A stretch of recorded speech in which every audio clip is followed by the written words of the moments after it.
শ্রীমন্ত শঙ্কর হরি ভকতর জানা যেন কল্পতরু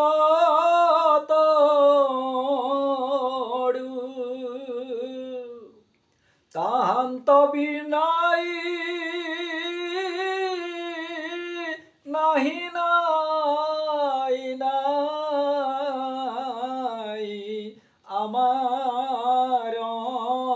পরম গুরু ও রাম রাম আমার পরম গুরু ও বন্দ পরম গুরু হে ও মহাভাগবত কৃপা করা কৃপাময়ী ধরু শরণত হে বন্দ পরম গুরু হে এ হরিয়ে প্রথম দ্বিতীয় স্কন্ধে শরণ দূত হই তৃতীয় চতুর্থে যার হবে উদয় হে বন্দ পরম গুরু হে এ হরিয়ে নাভি দেখা পঞ্চমস্থে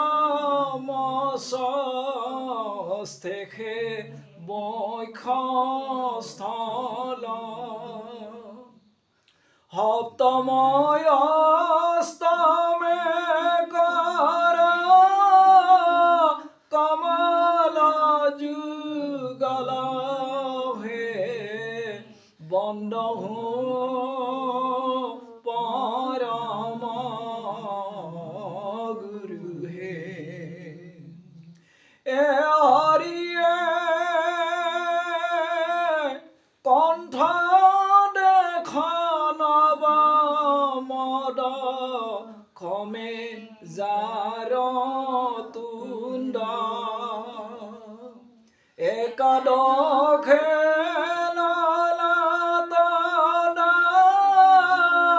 দখে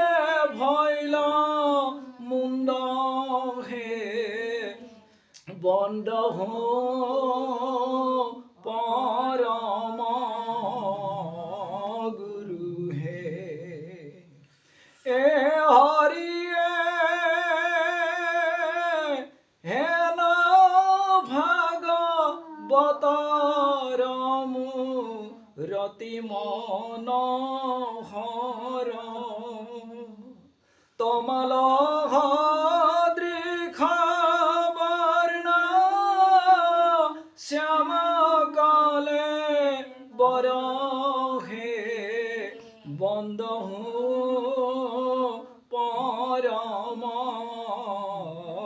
গুরু হে মহাভাগবত কৃপা করা কৃপাময়ী ধরু শরণত হে বন্দ পরম গুরু হে বন্দ পরম গুরু হে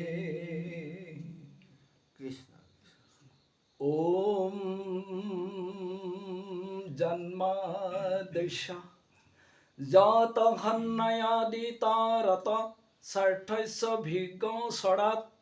তেনে ব্ৰহ্ম হৃদয় আদি কবয়ে মুজ্জন্তি যৎসূৰয়া তেজ বাৰী মৃদাং যথা বিনিময় যত্ৰ ত্ৰিহৰি গহম মৃষা ধিয়ম নচেন সদা নিৰস্ত কুহকং সত্যং পৰম ধীমহি ধর্ম প্রযোজিতং কৈতবহত্র পরম নির্মৎসরণং সতা বেদ বাস্তব মাত্র বস্তু শিবদং তাপত্রয়ন্মলনম শ্রীমদ্ভাগবতে মহামুনি কৃতে কিংবা পড়ৈষণম সদ্য হৃদয়বরুদ্ধতে কৃতিভি শুশ্রূষুভি তৎক্ষণাৎ নিগমম কল্পতরর্গলিতং ফল সুখ মুখাদমৃতং দ্রৈব সংযুতম পিবত ভাগবতং রসমলায়ম মুহারুহরুখিকা ফুবির্ভাবকম পিবতং ভাগবতং রসমলায়ম মুহারুহরুখিকা ফুবির্ভাবকম আর সকল নিগম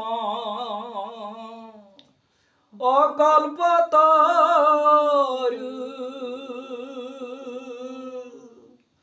অতারা ফল মহা ভাগবত অহুক মুখে আখি ভূমিত ভৈলাবী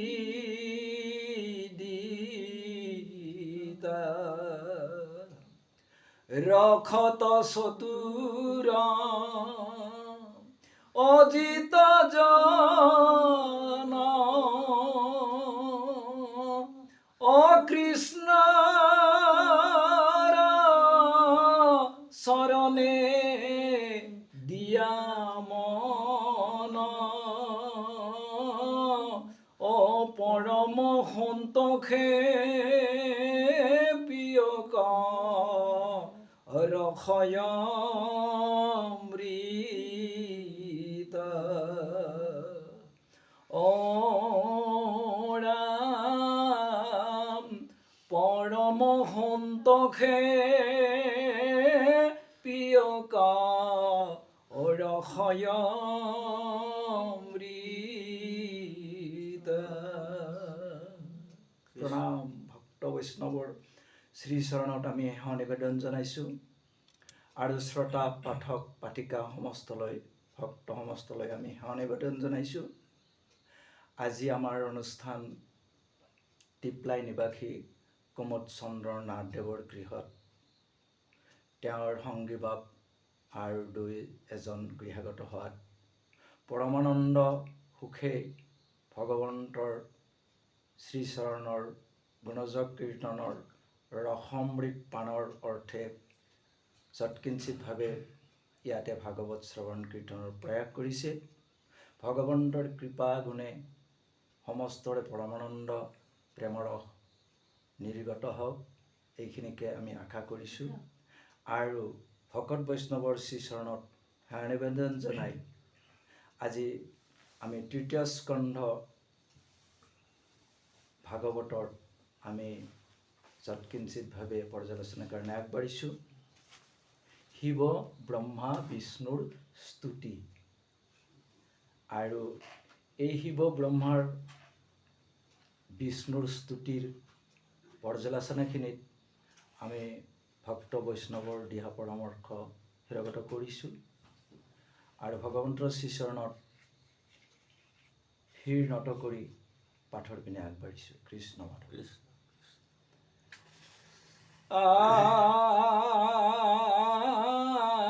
বিষ্ণুৰ দায়াত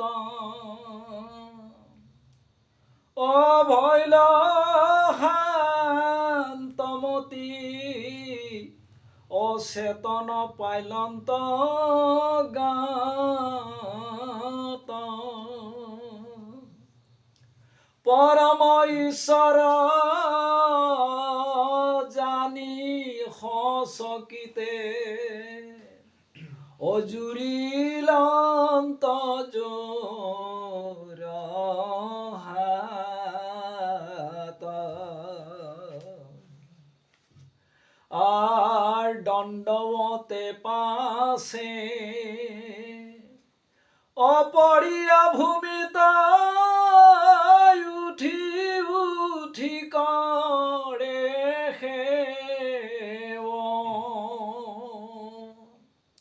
আৰ নম নম কৃষ্ণ অনাদি ঈশ্বৰ ও তুমি দেবতাৰ দেব প্ৰভু সমস্ত আই মাতৃ সমস্ত শিৱ ব্ৰহ্মা বিষ্ণুৰ ভগৱন্তৰ শ্ৰীচৰণত সপ্ৰেম ভকতিৰে দণ্ডবত প্ৰণিপাতেৰে ভগৱন্তক স্তুতি জনাইছে যে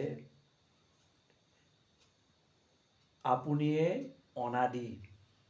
অনন্ত ঈশ্বৰ কৃষ্ণ আৰু আপোনাৰ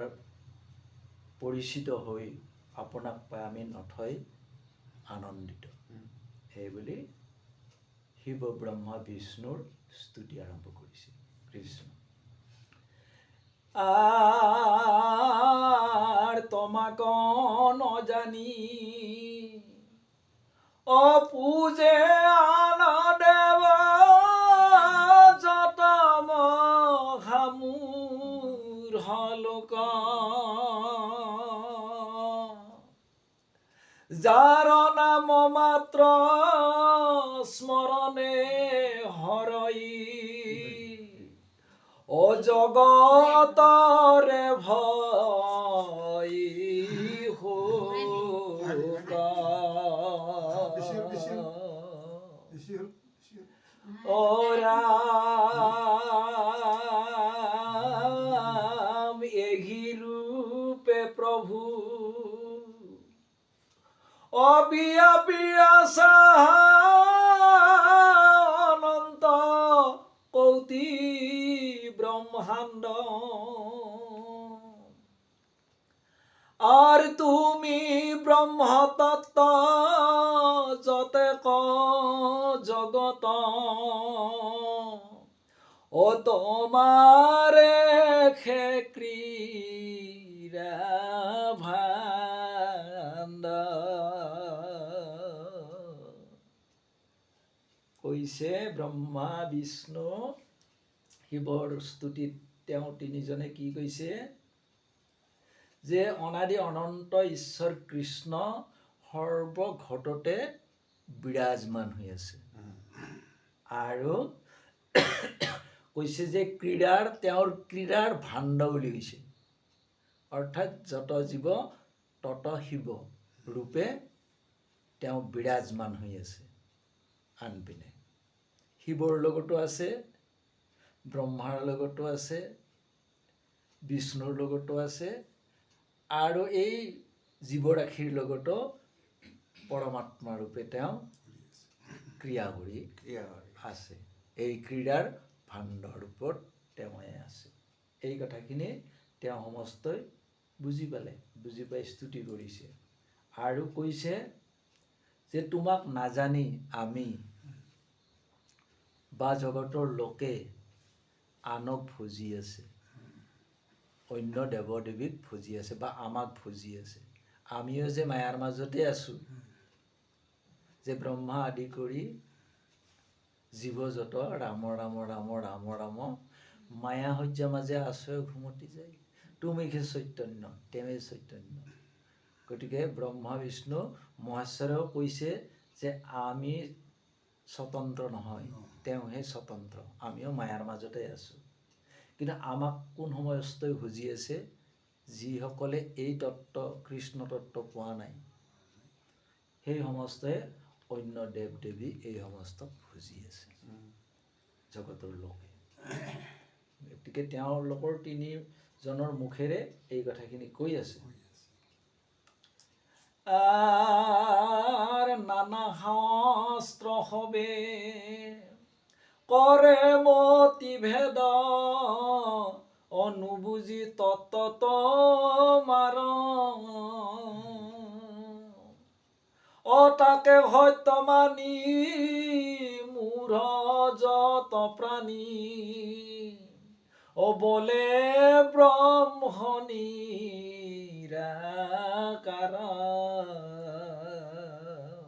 যে ব্ৰহ্ম নিৰাকাৰ তেওঁৰ কোনো আকাৰ নাই কিন্তু যে ক্ৰীড়াৰ ভাণ্ড হৈ তেওঁই আকাৰতো আছে নিৰাকাৰতো আছে আত্মাৰূপেও আছে আৰু গোটাই ২৪ তত্ত্বৰ মাজত তেওঁ সোমাই গোটাইখিনি তেওঁ ক্ৰীড়াৰ ভাণ্ড স্বৰূপে তেওঁই কিন্তু আমি নজানি নানা শাস্ত্ৰ চাই যে নানা শাস্ত্ৰ যে শিক্ষা কল্প ন্যায় নীতি ব্যাকৰণ দণ্ড স্মৃতি নিৰুক্ত ধেনুৰ্বেদ কাব্য এই ১৪ শাস্ত্ৰ পঢ়িও তেওঁৰ আচল তত্ত্ব নাপায় সেই সমস্তই কৈ আছে যে ব্ৰহ্ম নিৰাকাৰ কিন্তু ব্ৰহ্মটো সকলোৰ লগতে ব্ৰহ্ম বিৰাজমান হৈ আছে কিন্তু আমি পঢ়িও শুনিও হয়তো নুবুজি তেওঁক আমাৰ হৃদয়তে যে আছে হৃদীশ্বৰ আজি আমি হয়তো চিনি পোৱা নাই কৃষ্ণ আৰু তাকে চাহচক্ষু তেওঁলোকে নয়ন ভৰি চাই তেওঁক স্তুতি কৰি আছে আৰু তেওঁ সমস্তৰ জৰিয়তে আমাকো শুনাই আছে ভাগৱতে কৃষ্ণ হৰিয়ে জানিল সম্প্ৰতি ব্ৰহ্মময়ী মূৰ্তি তুমি নিৰঞ্জন দেৱ পখিল শৰণে অৰুণ চৰণে কৰল কৌতি সেৱা গতিকে ব্ৰহ্মা বিষ্ণু মহেশে জানিল যে আপুনিয়ে ব্ৰহ্মময় মূৰ্তি আমি আইসকলে বা সকলে আমি কীৰ্তনত গাওঁ যে প্ৰথমে প্ৰণাম ব্ৰহ্ম ৰূপী সনাতন সৰ্ব অৱতাৰৰ কাৰণ নাৰায়ণ গতিকে এই ব্ৰহ্মৰূপী উৰণ বুৰণ গৰ্জন ভ্ৰমণ এই ব্ৰহ্মমূৰ্তি ৰূপত তেওঁ বিৰাজিত হৈ আছে কিন্তু তেওঁ নিৰাকাৰ বুলি কৈছে না তেওঁ আকাৰ এই ৰূপ লৈ আছে আৰু সেইটো ৰূপত যেতিয়া নেকি দৰ্শন হয় চাৰিমুঠি জীৱ ব্ৰহ্মৰূপ সেইটোৱে ব্ৰহ্মৰূপ সেইটোকে প্ৰথমে প্ৰণাম ব্ৰহ্ম উৰণ বুৰণ গৰ্জন ভ্ৰমণ গোটাই দেখা শুনা মানে এই ব্ৰহ্মৰ ৰূপ এইটো আৰু এইবিলাক ব্ৰহ্মৰ প্ৰতিমা বুলি কৈছে ব্ৰহ্মাৰ প্ৰতিমা গতিকে তেওঁৱেই বিৰাজিত হৈ আছে যিয়ে জ্ঞান চক্ষুৰে দিব্য জ্ঞান হৰিৰ কৃপাত উপজিছে সেই সমস্ত এই দিব্য জ্ঞানৰ জৰিয়তে এই ব্ৰহ্মময় স্বৰূপত দেখি আছে কৃষ্ণ হৰিয়ে আতপৰে আৰ অনাহি নিজ ৰূপ জানিল আমি নিশ্চয়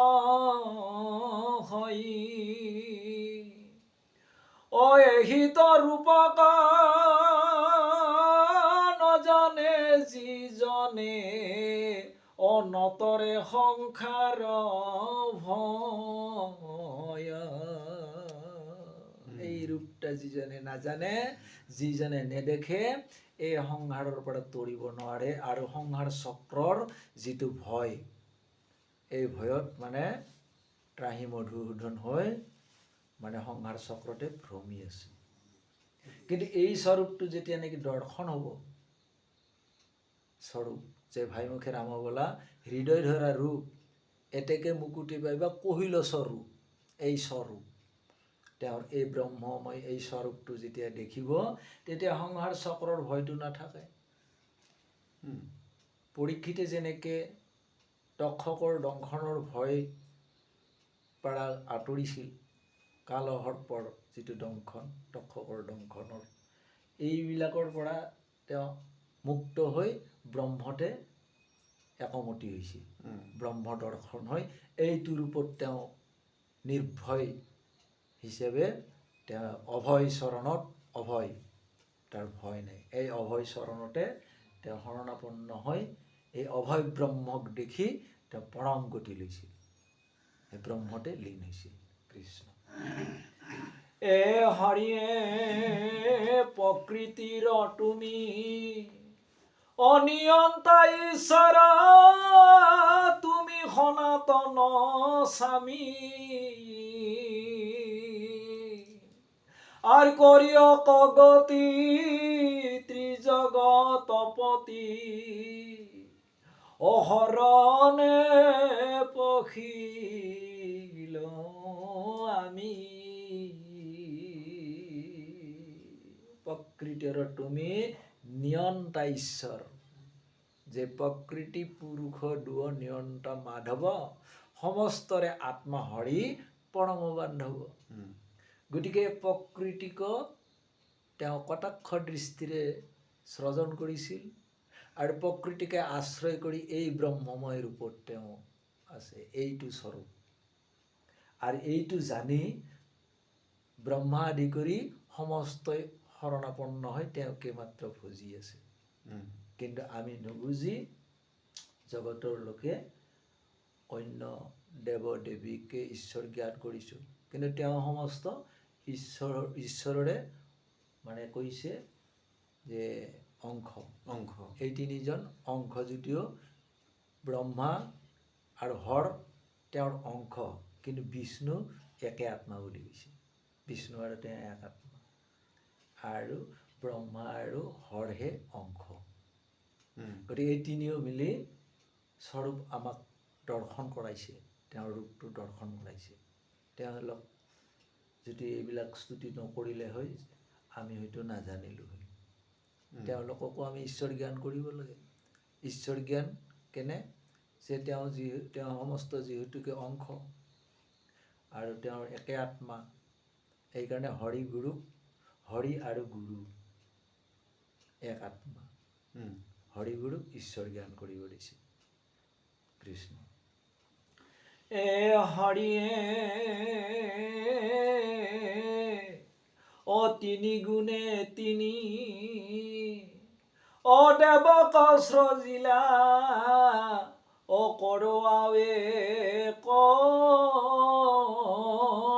কৃত্য, অ কৰিয় আদেশ দেৱ নাৰায়ণ, ও তোমাৰে আমি ভৃতা। তিনি গুণত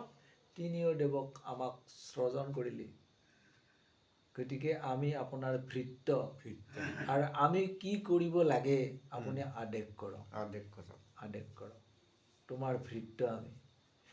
গতিকে ভৃত্য হৈ আমি